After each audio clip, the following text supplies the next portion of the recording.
roster at this time. Like Henry Ruggs III was on this team. Also, Future great Heisman touchdown. winner Devontae Smith. Yeah. And right here is my favorite commentary call ever in college football history. Tua Tagovailoa steps back, touchdown, Alabama wins. One of the best endings to a national championship ever, in my opinion. Yeah, and that really set the tone for his career. Now, since y'all shared the same game, what's your third favorite, Adam? My third favorite, I have to go with TCU Michigan to the 2022 college football playoff, because that game was March Madness in football form. I mean, it was just insane. It was everything that Back and football's forth, meant to I mean. be. It's thrilling. Look at this. D. Winters going the other way, a pick six. I was going to say turnovers, high octane, a lot of touchdowns, long touchdowns at that. Donovan Edwards, too, had a 75-yard touchdown in this game. And TCU legend Max Duggan right here, running out of the pocket. God, I mean, this team was so good, and people don't remember. I don't care what happened after. I don't care if they lost 65-7. Like, this team, this Miracle Run was such a fun year for college football for me. Look at this. Look at that. Quentin Johnston botches the spin move. I don't think people paid attention to that enough. And I think this year for TCU is what people want Indiana to be, and Indiana will not be that year's TCU. This team had magic. There's no way to tell it. That was also the last year Quentin Johnston was good. So Yeah, he Okay, has he's done. improved a little. Come on, he ain't that He's bad like the wide yet. receiver version of Tim Tebow. Cincy though. But for mine, I guess, would be Clemson and Alabama in 2017 when Deshaun Watson's final dance. And that final drive on that fourth quarter to win the game, just absolutely ice it. I thought it was beautiful. I thought it was magical. And it was also a rematch from the 2016 national championship. So Clemson just went back and got revenge, and they did it in style as well. As I said, it was a fourth quarter comeback. Yeah, fourth quarter comebacks are everything you need in a championship game. Obviously, we talk about, second half teams in college football playoffs throws everything off. You can be down by 20, but if you can make those halftime adjustments, and we've seen that with the Alabama game, everything, comes together at the end, you get the win. But moving on, we've talked about the games. Now let's get into the most iconic players from your era. Oscar, I'm going to go with you. So when I think about college football, I think of Tim Tebow, quite frankly. It doesn't get any bigger than Tim Tebow, 2 national championships, the first sophomore to ever win the Heisman. I mean, he just did it all for Florida. When I think of Tim Tebow, I think of, we have 30 minutes for the rest of our lives, 30 minutes for the rest of our lives speech, the promise speech where he gives Florida fans a promise that he will not lose a game and his team will play harder than any other team. That just screams college football to me. And it came true. It did come true. They won the national championship, yeah. so he was about his word. And Adam, yours? I will say Tebow was great, but I have to go a little in the future here. I got to go with Jameis Winston. And, Jameis Winston, before he was saying weird things in NFL primetime, freshman year Jameis Winston, y'all do not remember him. 4,000 yards, 40 touchdowns, 10 interceptions. And then his sophomore season, he had a bit of a slump. Little less than 4,000 yards, 25 touchdowns, 18 interceptions. I mean, honestly, the 30-30 season was being predicted. We just didn't realize it. But aside from that, he won a national championship. He had 2 classics against Auburn. Right. I mean, Jameis Winston really, in my opinion, defined college football when I was growing up. He did all that without being able to see. Yeah, he did that with bad eye vision. He had bad eye vision and he did that. Yeah, my most iconic player, I'm going to have to go with Cam Newton at Auburn. I mean, you can talk about his comeback story. You can talk about him going undefeated, winning a Heisman, and winning a championship, all 3 in the same year. But that's all the time we have for walking down memory lane. When we come back, we'll be taking a look at the best moments of the 2024 season. Craving something fresh, flavorful, and made just for you? Look no further than Avesta, your go-to destination for a delicious, full-service dining experience. Dive into our customizable omelets, expertly crafted by our talented cook Jonathan, who guarantees every bite is perfection. All our dishes are handmade, prepared with only the freshest ingredients. Explore our assembly line where you can choose from any of our globally inspired dishes, or customize your plate. It's that easy. And let's not forget dessert. Indulge your sweet tooth with treats from Clark Bakery. With convenient payment methods including card or flex, it's the perfect dining spot for any occasion. Quench your thirst with our wide selection of drinks. Just hand your drinking card to our friendly waiter, and they'll bring your beverage of choice right to your table. When you're done savoring every last bite, our attentive staff will whisk away your tray. Enjoy the peaceful ambiance as you dine in, or use our takeout option for a meal on the go. Avesta. Has this ever happened to you? My bike! My bike is gone! Stolen bikes are an epidemic sweeping college campuses across America. What am I supposed to do? It's quite simple. The We Mean Green Fund has partnered with the UNT Police Department to offer free bike locks to any UNT student with a bike. Just show up with your bike in tow and ask. Now I'll never lose my bike ever again. Enough worrying. Get your bike lock today.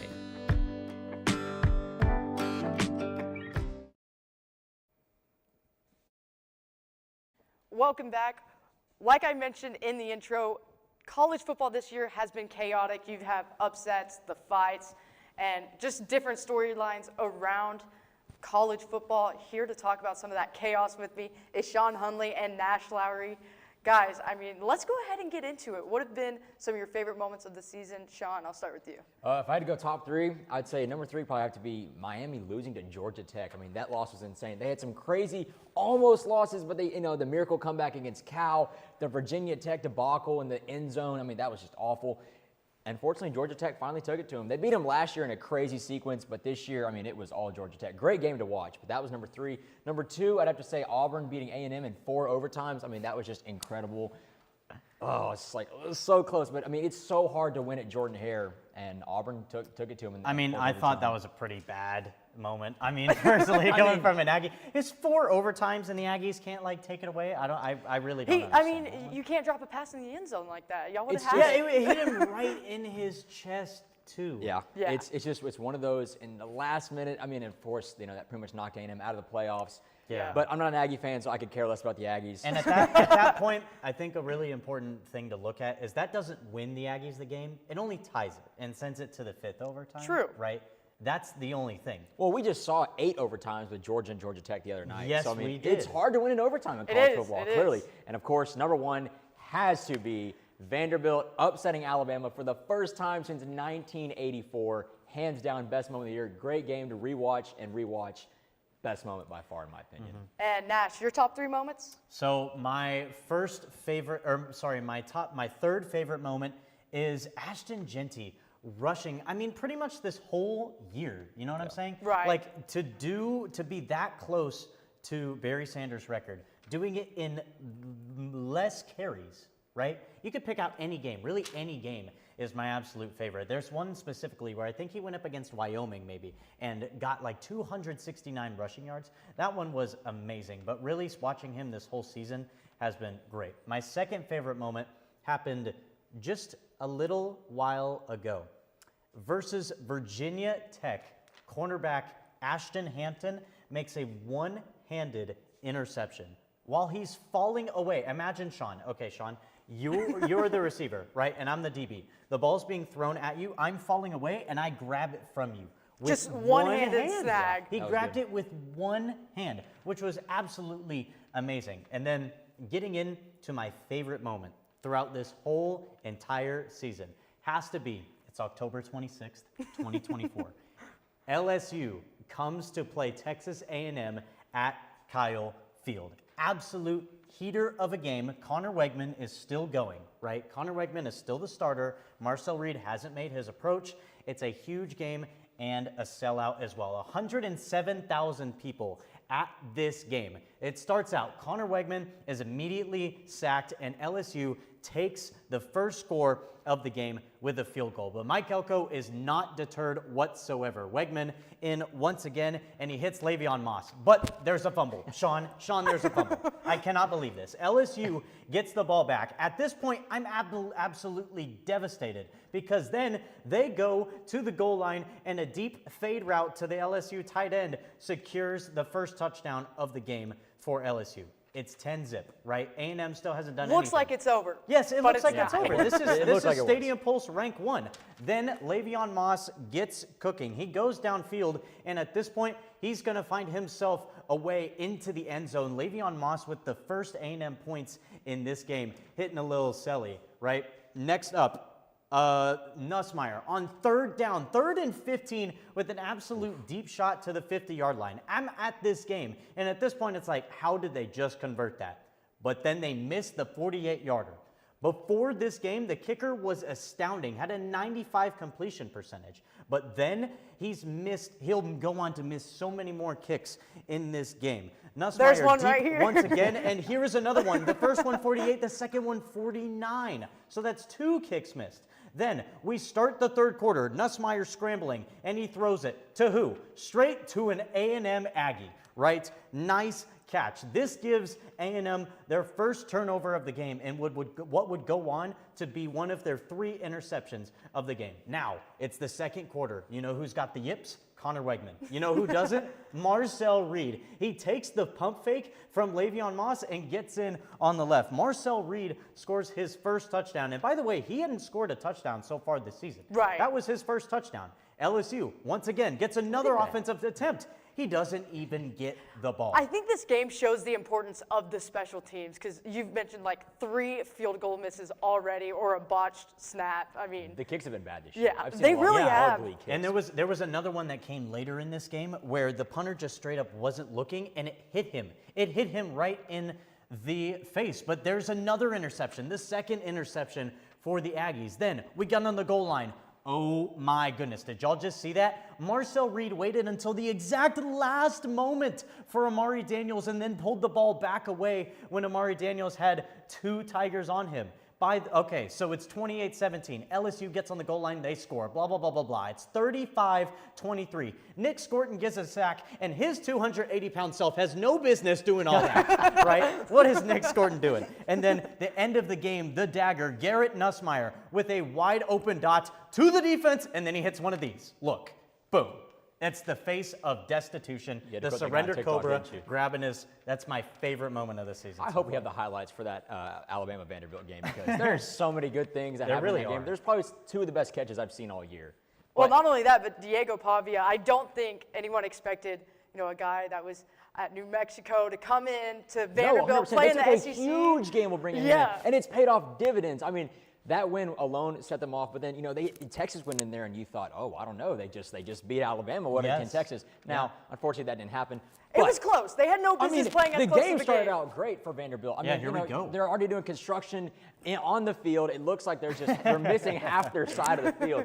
It doesn't matter. You know why? Because they're like, you know what? Alabama's coming in here, new coach. It doesn't matter. Diego Pavia, they're going to go off. So the first thing they did was they scored early. Now, of course, you're going to be against a tough Alabama defense, new Kalen DeBoer, but I think Vanderbilt came in ready to play more than they probably wanted to play in any other game in their lifetime because it's a new Alabama team. But check this out. He rolls out to his left. He's looking, finally finds this man. This guy just cuts through, and that set up for a couple of good run plays. Now, a lot of running was done as far as touchdowns go. I think there was Right. like 4 rushing touchdowns in the first half.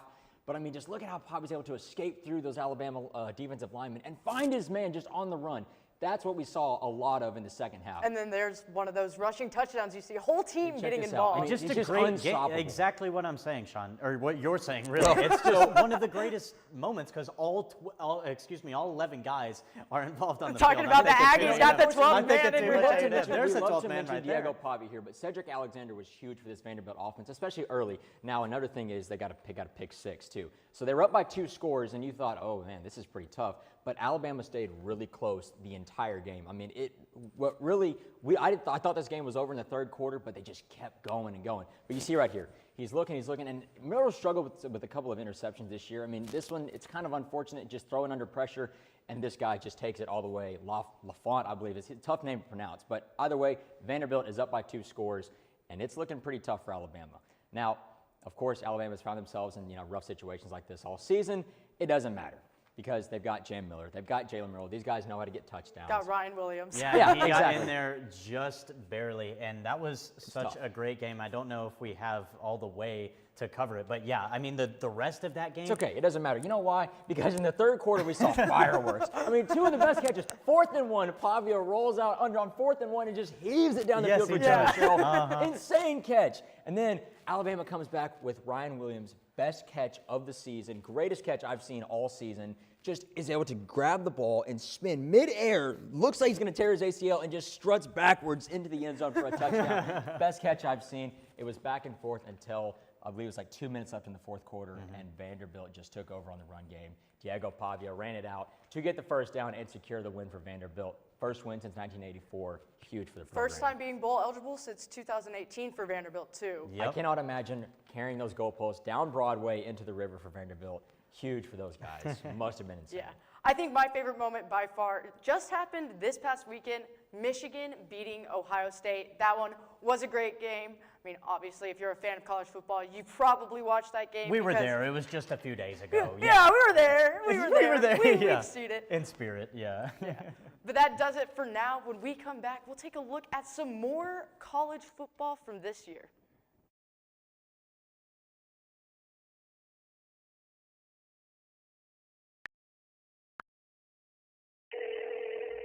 Hey Alex, this guy on the internet says he wants to give me money. That sounds suspicious. What do you mean? Typically, strangers who promise you money on the internet have their own best interest in mind. They often use bounce checks, which will disappear shortly after depositing, but not before they've asked for some money in return. So he doesn't really want to spoil me. No. Well, then what should I do? The best way to handle it is to block and report the suspicious message, or even consult local law enforcement if you've already fallen victim. So I guess we aren't going to Key West for spring break. No.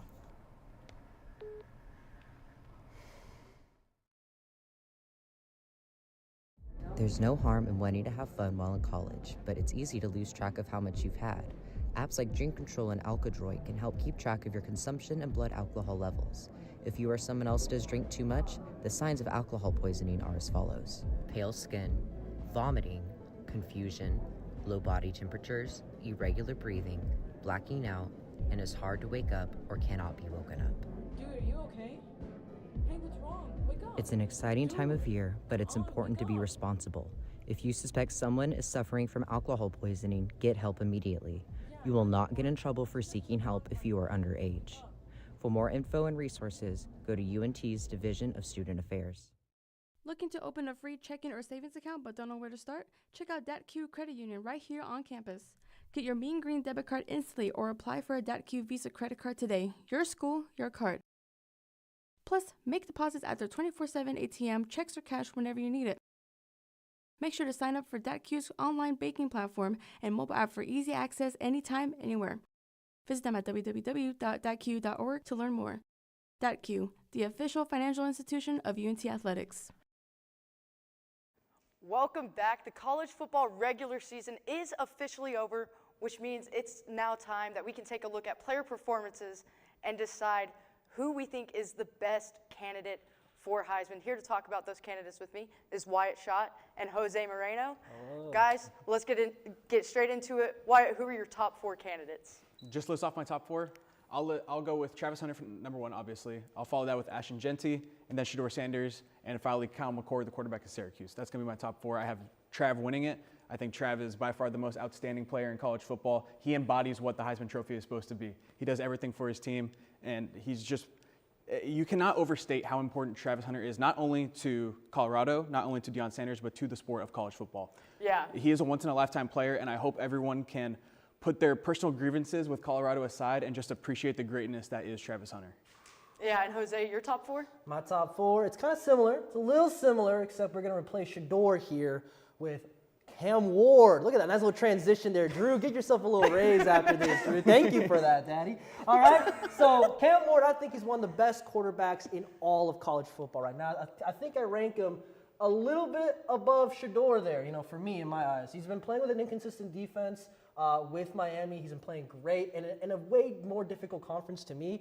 I've been saying this joke to my buddy Adam C. He was here earlier, if you guys remember him.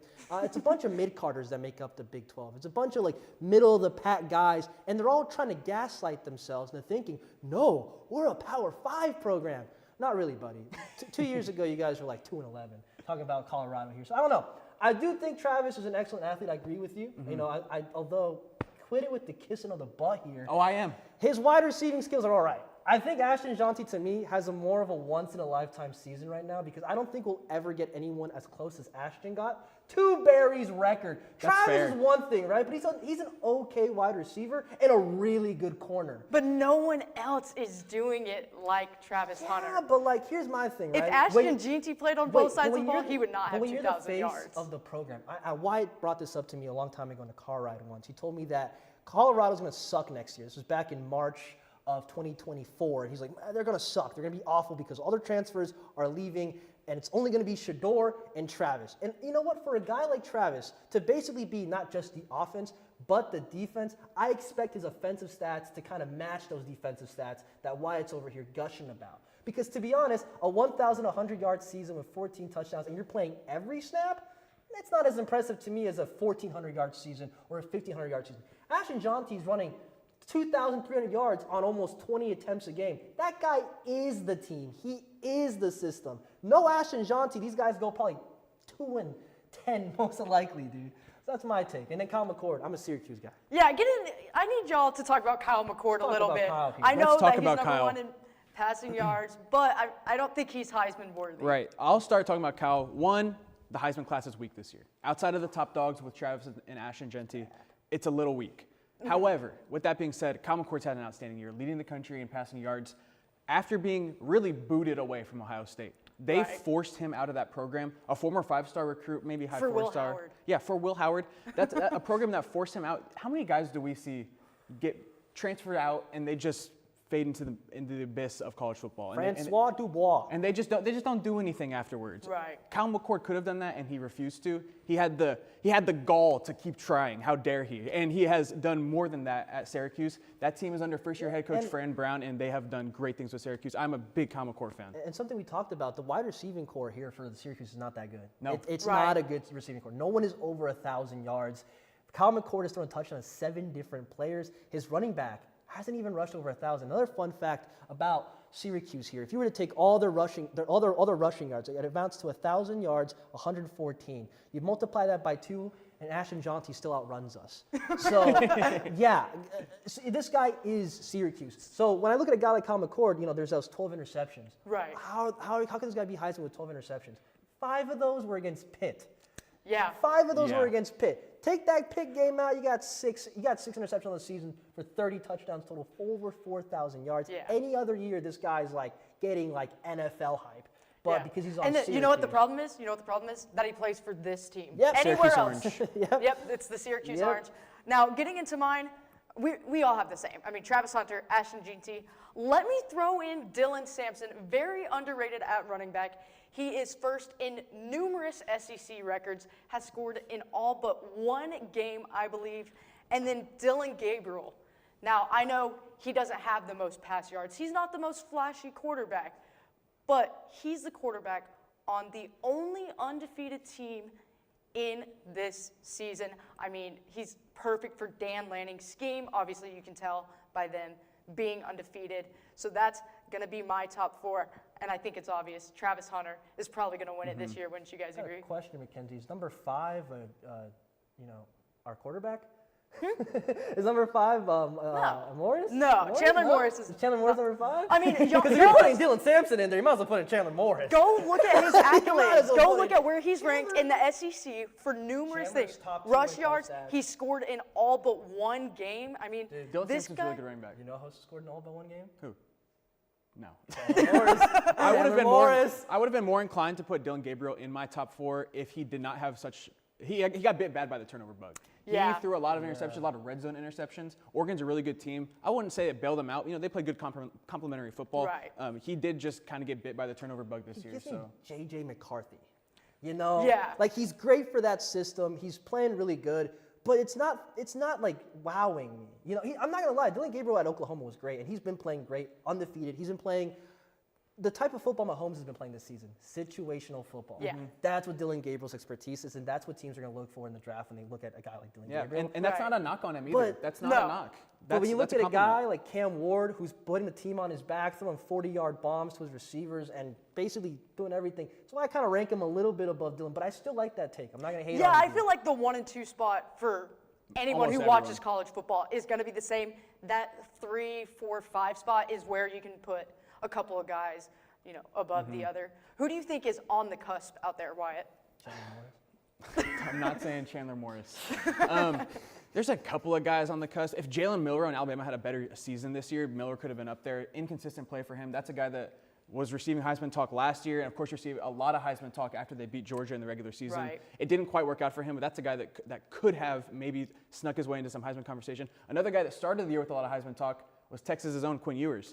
Yeah. He really fell off the boat after his injury. He came back from it, did not perform nearly to the expectations that not only Texas fans but the college football world set for him. Well, and the biggest thing, and I was talking about this earlier with our one and only Drew Maurer, I was talking about how Quinn, the reason people are so hype on him is because when he has his good games, he's great. Absolutely. He's phenomenal. He's hitting all of his targets. But he's so inconsistent that it worries me because look at the A&M game.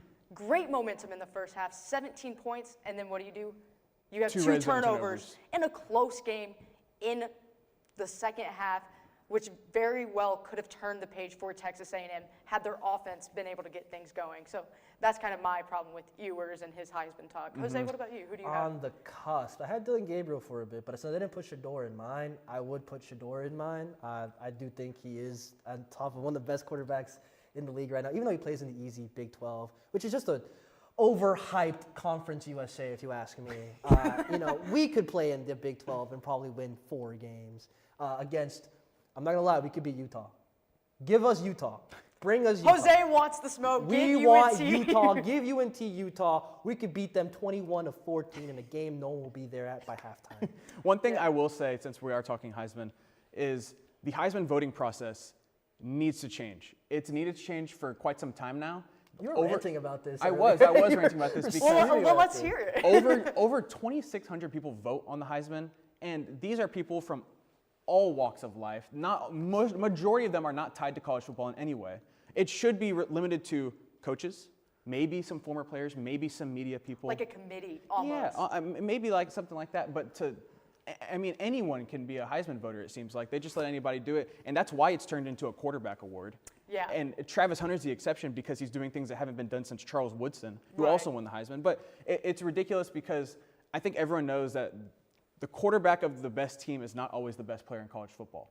Right. And it's fine. That doesn't take away from the quarterback's success. No. But does that mean he's the Heisman, the most outstanding player in the sport? Probably not. Well, it's even like that in the NFL. The MVP, most times, unless they have a crazy season like Cooper Kupp or Christian McCaffrey, most of the time it's a quarterback. And in most cases, unless, the quarterback, like Kyler Murray. But what's so surprising about the NFL is, like, you mentioned Cooper Kupp and you mentioned Derrick Henry. Like, those guys all had legendary seasons. They still didn't win MVP because it's a borderline popularity contest. Like, yes, absolutely. That's a great addition. It's whose name has been passed through the ears of people the most. I mean, the only year I feel like it was someone who actually deserved it was like Devontae Smith. Like, Yes. Like, that was a shock to me. And Joe Burrow. Joe Burrow. He won Joe it. Burrow Oh, yeah, deserved it. Joe Burrow deserved it. Big Joe. Big Joe. Not Sleepy Joe. Big Joe, he deserved it. Big Joe. Not sleepy good. You guys laugh a little bit too hard at Sleepy Joe. Anyways, that's all the time we have for our Heisman candidate watch list. When we come back, we'll be getting into some bracketology. Looking to open a free checking or savings account but don't know where to start? Check out DatQ Credit Union right here on campus. Get your Mean Green debit card instantly or apply for a DatQ Visa credit card today. Your school, your card. Plus, make deposits at their 24/7 ATM, checks or cash whenever you need it. Make sure to sign up for DatQ's online banking platform and mobile app for easy access anytime, anywhere. Visit them at www.datq.org to learn more. DatQ, the official financial institution of UNT Athletics. Craving something fresh, flavorful, and made just for you? Look no further than Avesta, your go-to destination for a delicious, full-service dining experience. Dive into our customizable omelets, expertly crafted by our talented cook Jonathan, who guarantees every bite is perfection. All our dishes are handmade, prepared with only the freshest ingredients. Explore our assembly line where you can choose from any of our globally inspired dishes or customize your plate. It's that easy. And let's not forget dessert. Indulge your sweet tooth with treats from Clark Bakery. With convenient payment methods including card or flex, it's the perfect dining spot for any occasion. Quench your thirst with our wide selection of drinks. Just hand your drinking card to our friendly waiter, And they'll bring your beverage of choice right to your table. When you're done savoring every last bite, our attentive staff will whisk away your tray. Enjoy the peaceful ambiance as you dine in, or use our takeout option for a meal on the go. Avesta. Welcome back. We are actually going to be talking about our conference championship series, and here to talk about that with me is Jalen Tucker and Steven Lucero. Guys, we've had a chaotic football season. I don't think, well, most of these projections were predicted, but there are some upsets here and there that have set up the season. Let's go ahead and talk about our SEC championship. You've got Georgia versus Texas. Who do you guys have winning this game, and what are some of the key matchups in this series? Yeah, we have our rematch, obviously, there with Georgia and Texas playing earlier in the season. So it's definitely going to be the quarterback situation is going to be Carson Beck versus Quinn Ewers for sure. And definitely, I mean, I think Arch Manning might get in that game as well. But I think with this series going on, I think it's going to be a very tight-knit game for sure. I know Texas wants their revenge for sure against Georgia. The way that they blew them out that last first game was atrocious to see. We know Quinn was having issues with his injuries and things like that. So for sure, I have Texas winning this matchup for sure. I think it's going to be a tight-knit game. I think it's going to be one of those games that's going to be down to a field goal for sure. Because I think the issue with Georgia is their quarterback. Beck has been very inconsistent when it comes to definitely throwing turnovers, throwing interceptions in the game. So I think it's going to be a tight-knit game, but SEC is definitely looking like the Heat right now. Yeah, I agree. It's definitely going to be an interesting matchup. Obviously, every time you get this sort of revenge, rematch type of thing, it's going to be exciting. But for me, Texas is really hot right now. They're finally, you know, they had some struggles with injuries, stuff like that. They're finally healthy. Their running game is where it needs to be. Wide receivers coming back. Quinn Ewers is finally getting some consistency, and Arch Manning's playing well as well, you know, on those little options, whatever they do. Texas is surging, and that's what they need. Georgia, they're sputtering a little bit. 8 overtimes against Georgia Tech, and I got to imagine there's got to be a little bit of fatigue, you know, whether physically but mentally as well. Just, you barely escaped that game, but Texas, they just, fresh off of Kyle Field, incredible rivalry against A&M. They have all the momentum going, and I think they're going to take it into Georgia and win this one. See, this one is interesting to me because you mentioned it. You mentioned not being confident in Carson Beck's game. I'm not confident in Quinn's game, and neither am I confident in Carson Beck's game. So I think this game is going to come down to the defense. And unfortunately, I think that's where Georgia's a little bit more on top. I mean, we saw when they played in the last game, Georgia's defense getting past Texas's. I'm not saying Texas's O-line is bad, but Georgia's D-line, if they can win in the trenches, they will win this game. Plus, I think you'll see a guaranteed 2 turnovers by both teams committed in this game. And also, one man I'm looking at right here is Kirby Smart. I don't care if Georgia is down by 20 points. They're playing in Atlanta. This is basically going to be a home game for them. Agree with that. Texas just had to travel to Kyle Field. Nash mentioned it earlier. It's hard to get a win in Kyle Field if you're the opposing team. And then you got to go to Georgia, facing Georgia in the SEC championship. But for my Texas fans, you'll have to wait till later to hear the rest of my take on Georgia and Texas specifically. Getting into our ACC championship, you have SMU versus Clemson. I think this one's obvious. I got to go with SMU. 11-1, earned their way into this matchup. Dabo Swinney finds a way to get in the 12-team playoff. Of course he does. Steven, who do you got in this game? Yeah, I got SMU as well. This is another matchup where everyone's expecting Miami, right? I've been saying it. SMU has been right there all season long. They're only lost week 1 to a ranked BYU team. I mean, this is a team that really played solid throughout the season, but week 1, their only loss. Their schedule is almost identical to what Miami's was. I didn't understand the disrespect. Miami blows another one, and now SMU gets this opportunity, and I don't think they're going to squander it. I think they're going to win this game. Yeah, I mean, I saw the post that was like, if you were to tell an SMU fan that they would get in a championship before Texas A&M would get into a Yep, championship. I saw that. They wouldn't believe you because of the whole death penalty thing. Jalen, who do you have in this I game? mean, I just want to give props to SMU. They're obviously our full rivals from the American Conference. They actually won the American last year, and them now having that opportunity to now go into this ACC and being the top of the conference. I'm like everybody else. I was expecting to see a different matchup. I was expecting to see SMU versus Miami, but with those 3 losses for Miami, they have definitely faltered themselves. I mean, Cam Warburton is still a great quarterback, but hey, we needed those key matchups. So now we're seeing Clemson versus SMU, and I think the best choice here is going to have to be SMU. They have been on a high this year, and now having that opportunity not only to win the American, but now possibly win into the ACC, and then having the opportunity to get in that college playoff spot, phenomenal season for SMU. They have been looking very impressive on both sides of the ball. So I got SMU for this one. Yeah, I definitely do have SMU. Now, I have a hypothetical question for you guys for, a couple more weeks down the line.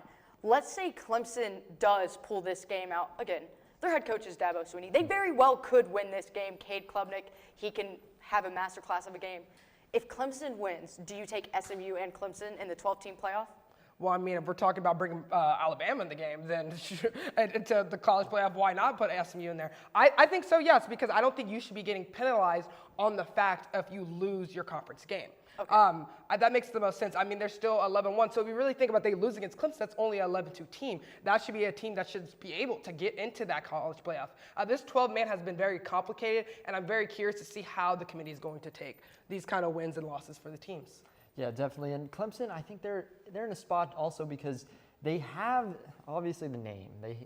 Everyone knows, and the coach. And the coach for sure, but they just struggle to win in big time games this season. I think that's really the big knock on them on this matchup for sure. Mm-hmm. Yeah, and then getting into our Big Ten matchup, you've got Oregon versus Penn State.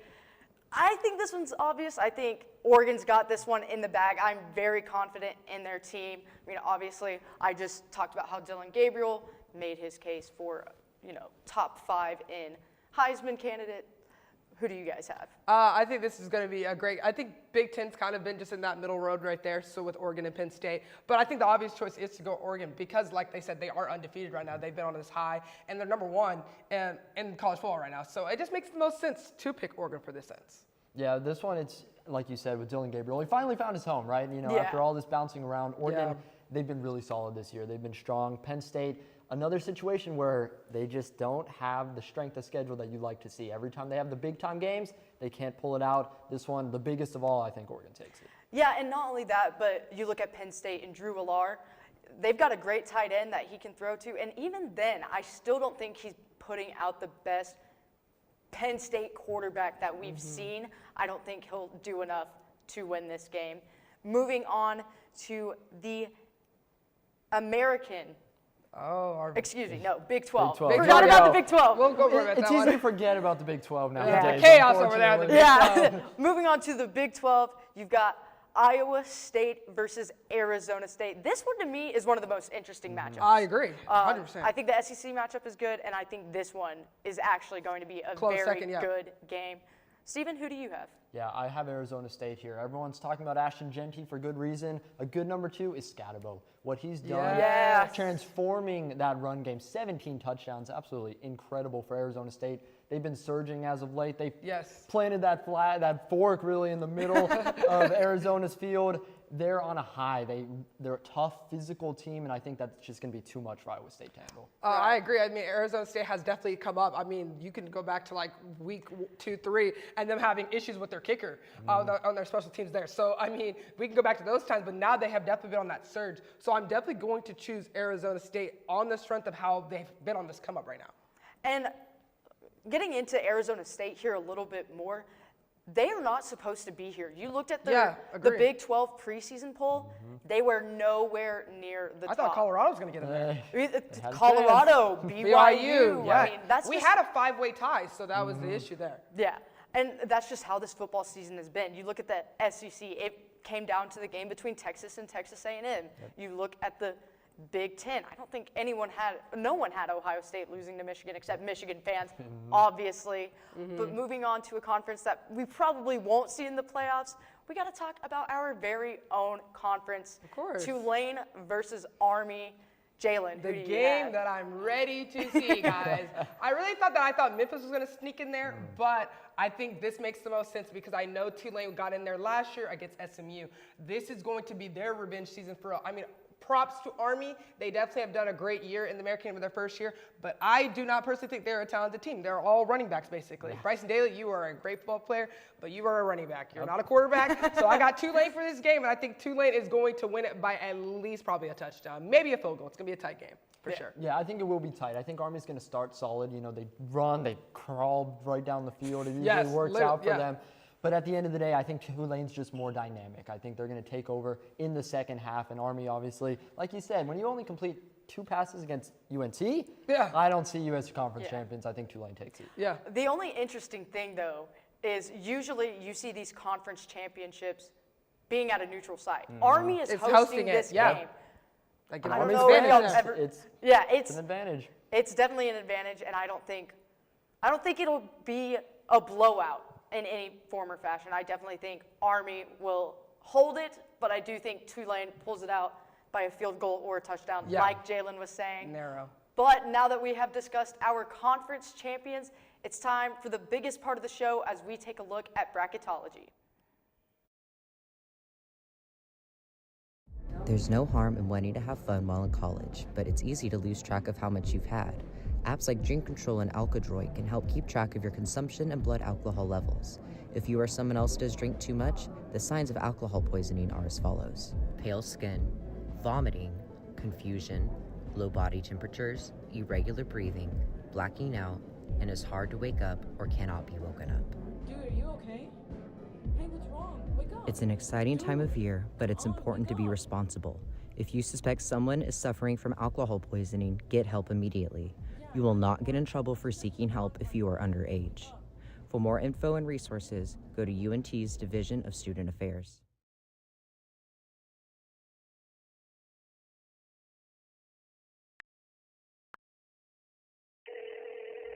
Hey Alex, this guy on the internet says he wants to give me money. That sounds suspicious. What do you mean? Typically, strangers who promise you money on the internet have their own best interest in mind. They often use bounced checks, which will disappear shortly after depositing, but not before they've asked for some money in return. So he doesn't really want to spoil me? No.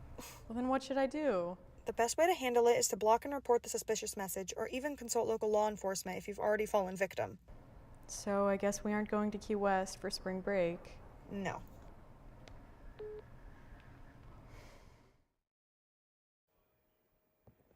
Welcome back, guys. It is finally time to take a look at the brackets. Obviously, with this new 12-team format, we want to know who's going to make it, who's going to be the best of the best. And here to talk about that with me is Connor Hibbett and Gabe Ife.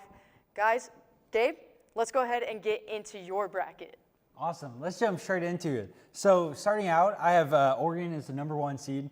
Then I have Texas at 2, SMU at 3, and Arizona State at 4. And then kind of going that the teams that don't get the byes, I have Penn State starting at 5, Notre Dame at 6, Georgia at 7, Tennessee at 8, Boise State at 9, Ohio State at 10, and Indiana at 11, and Miami at 12.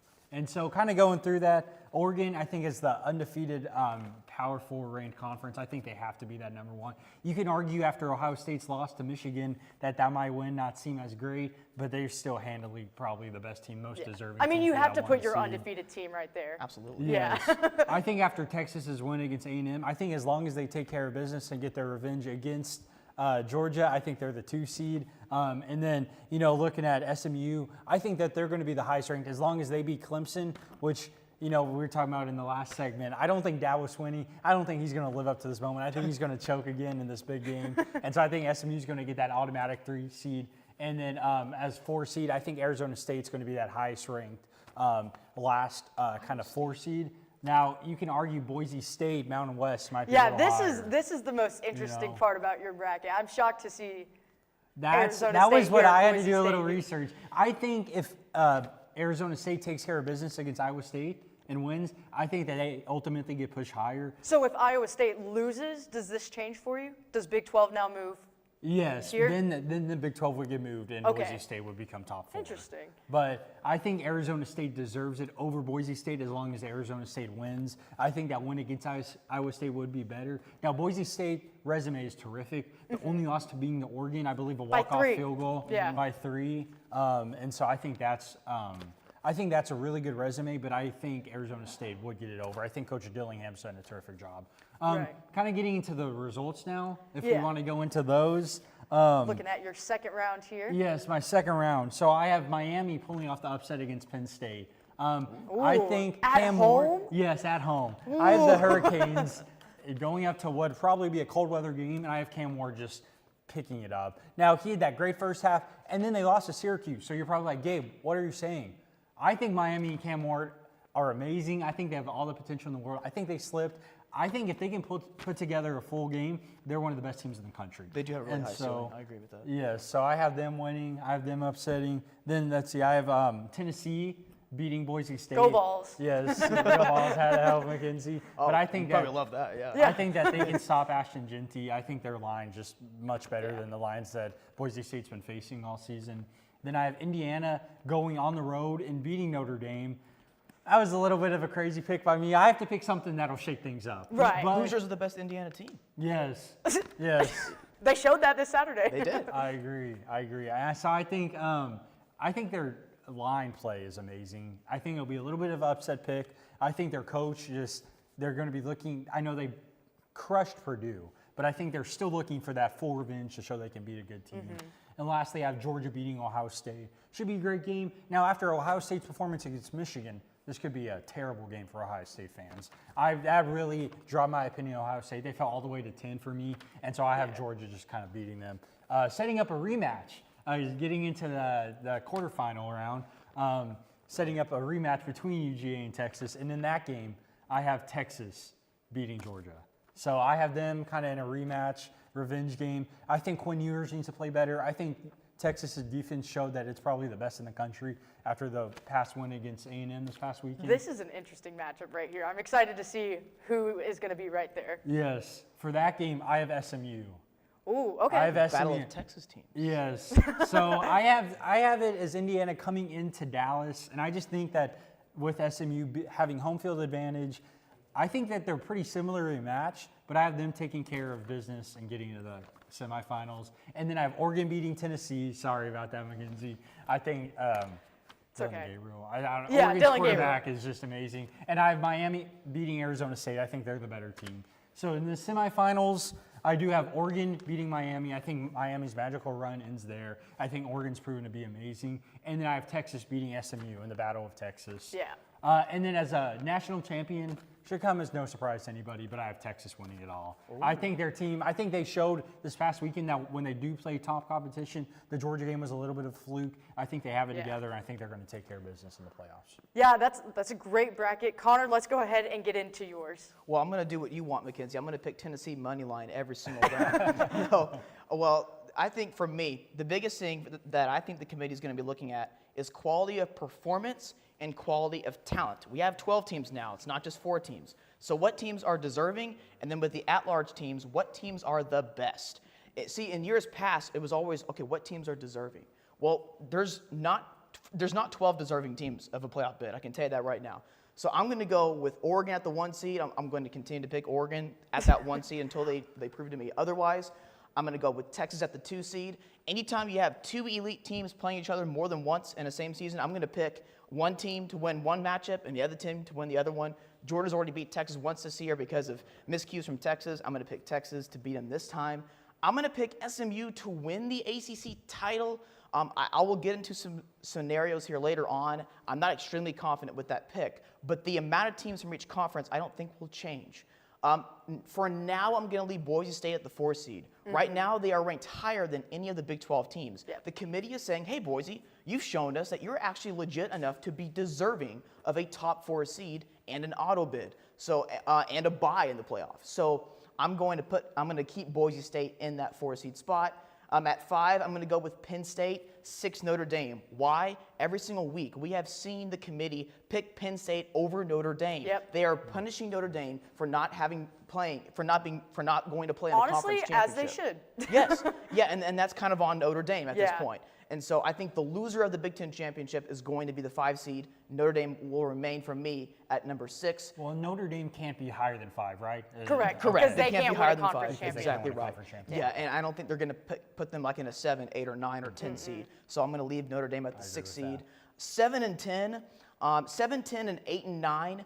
I could see Tennessee, Indiana 7-10. I could also see Georgia, Ohio State 8 and 9. I could see either of those two matchups being either or there. But I like those two matchups because I don't think the committee is going to have 2 SEC teams play each other in the first round, as well as 2 Big Ten teams play each other in the first round. And then I have Iowa State at the 12 seed. Fair. Of course, I skipped Miami real quick. So I'll get into Miami here a little bit more later on why I have that. And then Iowa State, who in the preseason I had winning the Big 12 championship. So I'm going to stick with that. Stick with your team. All right, now getting into your quarterfinals. I'm going to go, I have Penn State beating Iowa State. I have Tennessee beating Indiana. Indiana against Tennessee is going to be like Indiana against Michigan, except Tennessee is like 3 times better than Michigan. Michigan was able to control Indiana's offensive line. Tennessee is going to do the same thing. But Tennessee has a pulse offensively. Sorry, Wolverines. Your victory against Ohio State doesn't change my mind on that. I'm going to go with Notre Dame against Miami.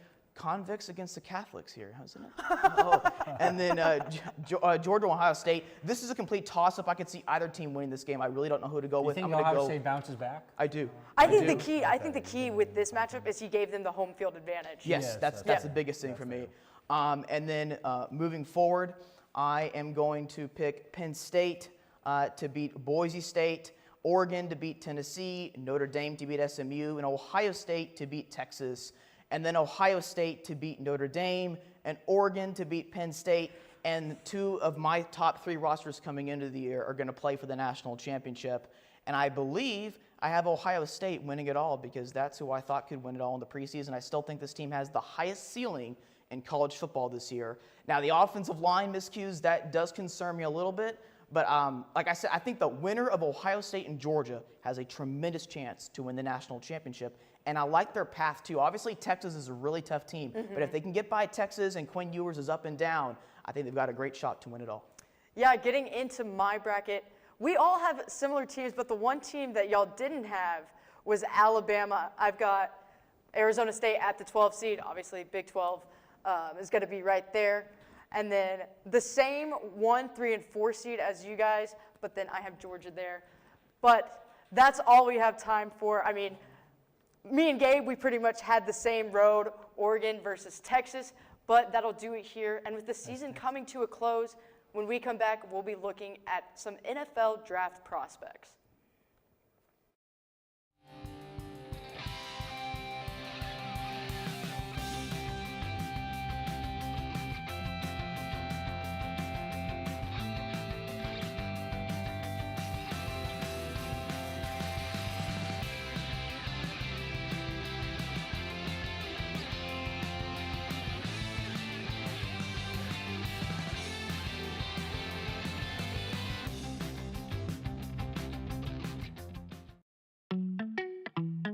Craving something fresh, flavorful, and made just for you? Look no further than Avesta, your go-to destination for a delicious, full-service dining experience. Dive into our customizable omelets, expertly crafted by our talented cook Jonathan, who guarantees every bite is perfection. All our dishes are handmade, prepared with only the freshest ingredients. Explore our assembly line where you can choose from any of our globally inspired dishes, or customize your plate. It's that easy.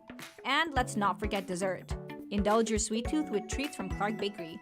With convenient payment methods including card or flex, it's the perfect dining spot for any occasion. Quench your thirst with our wide selection of drinks. Just hand your drinking card to our friendly waiter, and they'll bring your beverage of choice right to your table. When you're done savoring every last bite, our attentive staff will whisk away your tray. Enjoy the peaceful ambiance as you dine in, or use our takeout option for a meal on the go. Avesta. Welcome back. As the 2024 season comes to an end, that means many players are going to have to start and prepare for their future. And here to talk about some of these decisions with me is Drew Maurer and Isaiah Ortiz. We're going to be getting into our 5 NFL draft prospects, some notable players, some under the radar guys. Drew, let's hear your number 1. Yeah, well, my number 1 is Walter Nolan. I'm sure some of you guys have heard that name. Former number 2 overall prospect. He was number 1 for a little bit. Dropped just a tad, I think back in 2021. Originally went to Texas A&M and then ended up transferring, as we see him here on the left side, and then he transferred over to Ole Miss. This guy's 6'3", 305, and I'm pretty sure he runs a 4.8. So he's a freak athlete. I mean, just insane. He's super explosive off the line of scrimmage. He's lined up everywhere from the nose all the way to edge rusher. So he's kind of a versatile guy that a lot of teams can pick up. I kind of relate him to Dexter Lawrence a little bit. Giants use him more in the middle, but he is a fantastic pass rusher. Great in the run game too, but he is a guy that the Cowboys could look to pick up if they get a top 10 pick, and also some teams like the Bengals who need some size on the inside as well. Right. So he is a fantastic player. And then Jahdae Barron here, who is also fantastic. He goes to Texas. He's kind of been, he kind of had a slower start to his career, but he has exploded onto the scene. He plays everything for Texas. He's played all over. He's played safety. He's played corner. He's played nickel, the star position as they call it for Texas. He's played D-line. He's played up on the line for blitzes. But this season he's played boundary corner, and he's had the best season of his career yet. He's had 4 picks, and he's been in on almost every single play for that Texas defense. So he is fantastic. Kind of like a Brian Branch type of guy, if you will. Next, I've got Wyatt Millam, a guy who's been skyrocketing up draft boards lately. He is, I would think, probably the second best tackle in the class after Kelvin Banks, who unfortunately just got injured. I'm not sure if that'll affect his stock. We'll have to see coming up. But Wyatt Millam is so good. He's taken a step up this year. He's played every single snap in his college career. Let me make sure I get it right here. He's played 2,288 snaps at left tackle, 1 snap at right tackle. And he has never allowed a sack in his career at West Virginia. He's 6'6", 317, and he is a great pass blocker, especially in pass sets. So where would you see him going? I think he's going to go in the top 10, and I think there are a lot of teams in the top 10 that would like to draft him. Probably the Bears, maybe even the Cowboys. I think there are a lot of teams that are looking for a guy like Millam to come in, a team that passes a lot. He's really, really good. When teams are in the shotgun, he's able to kind of protect his guys. Going to go ahead and get into my hidden gems here, though. Kobe Bryant is one of my hidden gems. Pick. Not just because his name is Kobe Bryant, but because he is a great player. Now, one thing that sticks out initially that's kind of a drawback, and probably the reason why he hasn't been as talked about, is because he's only 6 foot 170, 175, around that range. It's kind of small for a corner. We just saw Emmanuel Forbes get waived a couple days ago. He only weighs 160. And so corners like that tend to struggle in the league just because they're not as physical and they kind of get beat in that jam coverage. But Kobe Bryant, it doesn't matter. He's pretty good everywhere else. I mean, I could see him being kind of a safety. I could even see him translating to be a safety because of his ball skills. He is an extremely smart player. He's not the most athletic guy on the field, but he's going to beat you with his brain, and that's what's so awesome about Kobe Bryant. I think he's a guy that'll probably go day 3, but he's going to be a steal. And I could see him being an impact player day 1, kind of like Tariq Woolen on the Seahawks. I actually think that would be a great place for him to go as well. Finally, got my Denton guy here. Denton guy, Eli Stowers, tight end from Vanderbilt. Interesting career for Eli Stowers. He started as a quarterback at Texas A&M, and then he went, and Jimbo had him switch to tight end. He transfers to New Mexico State, gets beat out again for the quarterback position with Diego Pavia, and then, kind of commits to being a tight end. And then when he goes to Vanderbilt with Diego Pavia, he committed completely to being a tight end. And his quarterback, history helps him out pretty well. We know guys have done it before. Logan Thomas being probably the most notable, ended up being a pretty good tight end in the NFL. Didn't Travis Kelce play quarterback for a little bit? I don't know that he played at Cincinnati, but he did play a little bit in high school, I believe. But Eli Stowers, I mean, he is extremely fast. He runs a 4.5, probably one of the fastest tight ends that we'll ever see come out of the draft, besides maybe Kyle Pitts. And he's just a fantastic deep threat. Probably a guy like Brock Bowers who, is going to be like an extra receiver for you. You're running 12 formation, but he's an extra receiver, so you're just bringing him in with some size. Needs to get better at blocking, but in general, Eli Stowers is a fantastic prospect at tight end. He'll go day 3 probably, but he's going to probably be a pretty high impact player pretty early on. Right. And Isaiah, let's get into your Fab 5. Yeah, I want to also start off mine with the tight end. That's Harold Fannin Jr. Now, you might be thinking Bowling Green, all of these stats, 1,300 yards, 9 touchdowns. You think, who are they playing? Well, they played a lot of good competition, and he's performed in every single one of those games. Against Penn State, 11 catches, 137 yards. Against Texas A&M, 8 catches, 148 yards. So he's a monster. He shows up in all the big games here. I can see a team like Kansas City drafting their tight end of the future. Already, they run a lot of 12 personnel, a lot of 2 tight end sets with Noah Gray. Why not, get a win-now player at the end of the draft here, and then draft your tight end of the future? I also like the Colts, too. That's a place where I thought they could draft Brock Bowers last year. They didn't. The Raiders stole them. They need a tight end. They need a big body to pair with Anthony Richardson in that RPO system. I like that fit there. And then Abdul Carter. Love Abdul Carter. Great pick. Arguably the best player in the draft in my Absolutely. opinion. I think so. You know who he reminds me of? Micah Parsons. Micah Parsons, his Penn State buddy. Don't even have to say it. I mean, just look at that. That looks like Micah Parsons. They'll be Edge University. Yeah, exactly. Exactly. Number 11, that's a great number historically for Penn State. I think he's going to be an athletic monster. He's going to light up the combine. I do think once he gets more technical, he's a raw edge rusher. It's his first year at edge rusher. Played on the ball linebacker last year. Once he gets more technical, I think we could be looking at another Von Miller in the NFL. Wow. He just has that bend, that athleticism that's going to tear up any offensive line in the NFL. And then Devin Neal at running back here. Of course, all the hype's going to go to Ashton Jeanty in this year's draft, obviously. Probably a top 10 pick. But if you want a consistent running back, a day one running back, a day one starter, Devin Neal is your guy. He has the production. He has the workhorse capabilities. And even for running backs who don't need a workhorse, look at the Lions. They drafted Jahmyr Gibbs in the first round. You want somebody to come in and have that 2 running back system to really, boost your offense. I think he's a guy who can come in. He can run the ball. He can catch the ball. Needs to work on pass protection just a little bit. Third downs are a little shaky, but he's going to be a fantastic NFL player and fantasy player as well. That's where you shine. Great game against Colorado, Devin Neal. Destroyed Colorado. He absolutely did. Ricky White, my first sleeper on the list, reminds me a lot of Devontae Smith of the Eagles. He's a big play waiting to happen now. He's only 6'1", 190. A lot of reasons why I have him as like a Devonta Smith or even like a Darnell Mooney of the Falcons, but he's a big play waiting to happen, and he's been one of the biggest reasons why UNLV has been so good these past 2 years. Think of all the quarterback controversy that's happened at UNLV these past couple of years. That position has been shifting. What hasn't shifted is how consistently good he's been for UNLV. I think he's going to be a great wide receiver too in the NFL. Right now projected to be a day 2, day 3 guy. He's going to skyrocket once draft season arrives. Another guy who's my sleeper is CJ West. I watched Indiana play Michigan and Ohio State, and he showed up on every single play. I mean, he's an interior force. I believe he had 7 pressures against Michigan. He's a beast. I think he's great in the pass rush. I think he's great on run defense as well. Projected as a 5th-round pick right now. That should go up once draft season arrives. Yeah, and then getting into mine, I have my 3 obvious ones, and then I have my 2 sleepers on the left side of the screen here. Huh? I like this one. Yeah. Obviously, Travis Hunter, I see him probably going to Jacksonville because they could use what he does on both sides of the ball. James Pierce Jr., he's interesting. Love James because Pierce. he great, phenomenal stats last year. I believe he had 9.5 sacks. This year, he's slightly underperforming, but still has 7.5 sacks. Absolutely. I mean, the Titans could use him. I know there's talks about maybe the Browns getting him. I love his speed coming off the edge there. And then getting into another defensive demon, I'm going to go Nick Scurton, the edge from Texas A&M. I like what I see out of him every single game. Nash was talking about it, him forcing fumbles, getting sacks. And then my under-the-radar guys, Cam Scatterbo. Again, he's really only under the radar because of how good the running back class is in this year of college football. Absolutely. But, I see some power there. I think he's helped Arizona in a lot of their games just with his speed and athleticism.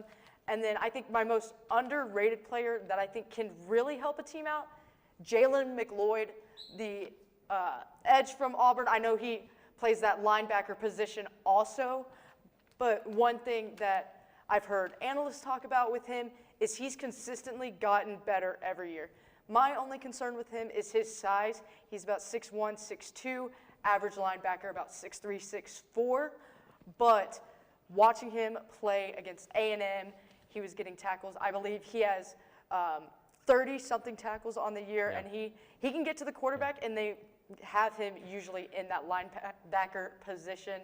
Absolutely. And I know you like James I was Pierce. gonna Where say, do you? I know we're just about out of time here, but I want to talk about James Pierce for just a second. This is a guy that we were talking about being the first overall pick about 6 months ago before the season started. I still think that is, I don't think he'll be the first overall pick, but I still think top 10 is in the question for James Pierce. This is a guy we could be looking back in about 5 years and saying he was one of the most underrated players in college football. He is fantastic, especially as a pass rusher. He might be, if you compare him to Abdul Carter, might be the best true pass rusher in college football right now.